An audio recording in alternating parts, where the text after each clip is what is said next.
So ang sinasabi dito ni John Vic Remulla, si Secretary John Vic Remulla, na hindi totoo yung sinabi ni Chavit Singson dahil si Bongbong Marcos pa nga ang nagsabi, mahiya naman kayo. So sa madaling salita, nasa isang GC sila ni Claire.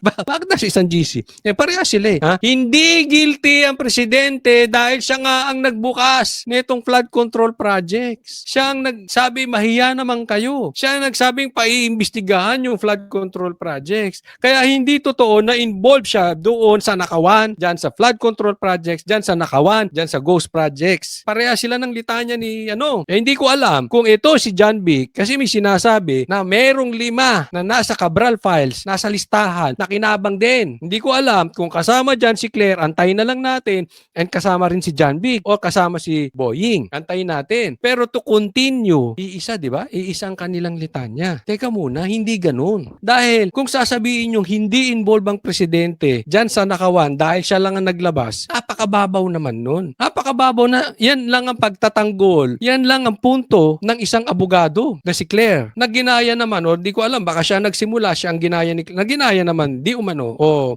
ni John Vic, di ba? Pero ang babaw. Kasi yan yung ina-explain ko eh. Hindi porket ikaw nagsabi kasi tandaan nyo po, ipinagmalaki ni Bongbong Marcos yung flood control projects. Sabi niya, 5,100 flood control projects. Pagkatapos, bumaha. Again, uulitin ko doon sa mga hindi pa nakapanood sa akin. Sinabi ko yan, hindi ko makakalimutan yan dahil pagkatapos ipagmalaki ni BBM, yung flood control projects, kinabukasan binaha. We were at Davao that time. It was before the siege. Kaya alam na alam ko hindi ko makakalimutan yan. Nung bumaha, tapos patuloy ang baha for 1 year in the Philippines or so, ang palusot ni Bongbong, andyan ang flood control projects. Pinagtanggol niya, andyan. Ano, di ba naalala niyo yun? Na-overwhelm lang. So pinagtanggol niya. Tapos nung hindi na niya talaga mapagtanggol kasi kaliwat kanan na ang baha, nangangamoy na yung baho ng tae nila, nangangamoy na yung baho ng kanilang kagaguhan, saka lang siya nagsalita. So hindi mo pwedeng i-defend ang presidente dahil siya ang nagpaano. Hindi. Itrinay niyang itinago ito dahil ipinagmalaki niya. Nung umamoy na, hindi niya na kayang ipagtanggol, dumistansya na siya. Inunahan niya na ng banat. Kaya hindi okay lang to si